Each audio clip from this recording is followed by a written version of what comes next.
Good morning. These are your BYU-Idaho radio morning headlines for Friday, January 17th, 2025. I'm Brianna Latouche.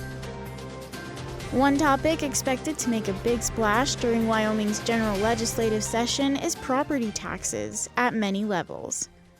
The Wyoming News Service reports that first on the agenda for the Freedom Caucus, Wyoming's House Majority faction, is a 25% property tax cut on homes up to $2 million in value, passed by both chambers in 2024.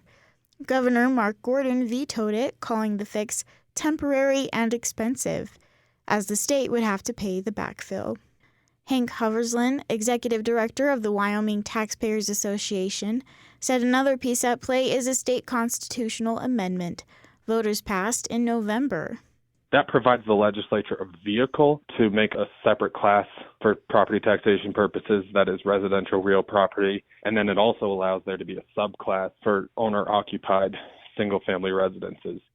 Though the amendment passed, Hoversland pointed out legislators need to take action this session in order to give the change legs.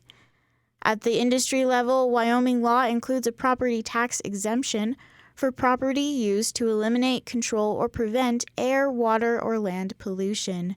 Senate File 61, sponsored by Republican Senator Cale Case of Lander, would clarify carbon dioxide shouldn't count as pollution, so the state can tax incoming carbon capture projects.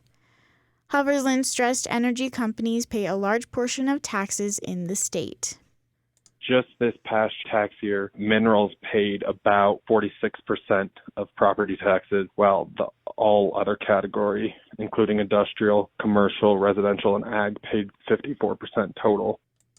Earlier this month, the state also certified the first Wyoming Citizens Ballot initiative in 30 years, slated to appear on ballots in 2026. It proposes cutting residential property taxes by 50%, for homeowners who have lived in Wyoming for at least 1 year. BYU-Idaho has a new exhibit opening in the Spori Art Gallery. It's called Vanishing Point by Michael Sherwin. Over the last several years, he has taken pictures of places with historical importance or trauma. He says the first picture in the series was of a shopping center in West Virginia that sat on an 800-year-old sacred burial ground and village site. As he dug into the history, he realized there was so much depth to the site that he didn't know. It was really a profound revelation that inspired me, as I typically do, to pick up the camera and to photograph the site.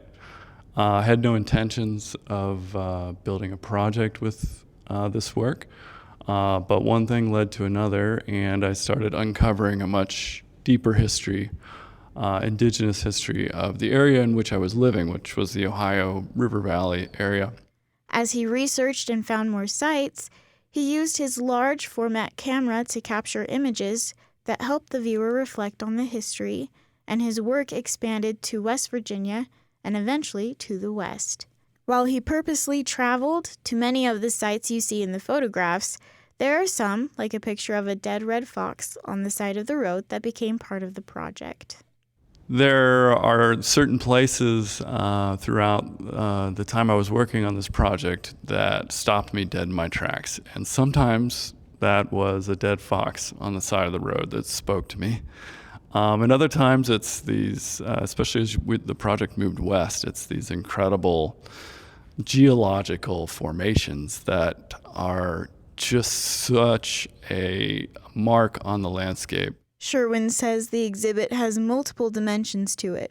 One part of the story is how the natural landscapes are spiritual centers to indigenous people. I'm also trying to tell the story in some of the photographs about what has happened to indigenous peoples throughout this country.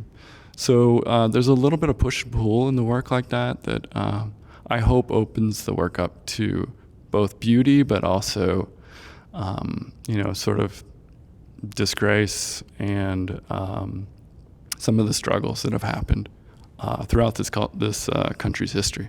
The exhibit is open in the Spori Art Gallery until February 20th. The exhibit is open in the Spori Art Gallery until February 20th. To listen to the interview, follow BYU-Idaho Radio on your favorite podcast app. 1 million Utahns will be fed thanks to thousands of youth and volunteers at a recent service project. The church newsroom reports that thousands of youth from the Church of Jesus Christ of Latter-day Saints came together for a youth night on Tuesday. About 10,000 volunteers were able to package 1 million meals for the Utah Food Bank. Young Women General President Emily Bell Freeman said this event taught the youth this very important lesson. It doesn't matter how you're feeling inside, but if you can look outside of yourself and serve someone else, for some reason that brings so much joy. And you feel that when you walk in this room, you feel that joy. The meals will be distributed to families in 29 Utah counties. There are about 415,000 Utahns who currently struggle with food insecurity. Young Men General President Stephen J. Lund spoke about what drives the youth of the church. Word gets around that we're going to go do some good, and they want to do it too. The youth of today don't want to talk about doing good, and they don't want to be hypothetical. They want to get their hands dirty and get on actually be part of this solution. To find a service opportunity near you, go to justserve.org and type in your zip code. Thanks for making us a part of your morning routine. These have been your morning headlines for Friday, January 17th, 2025. We have more great content for you anytime you want it. Just search for BYU-Idaho Radio on your favorite podcast app. You can also ask your smart speaker to play KBYI 94.3 FM. We're also online. Head on over to byui.edu/radio to listen there. For BYU-Idaho Radio, I'm Brianna Latouche.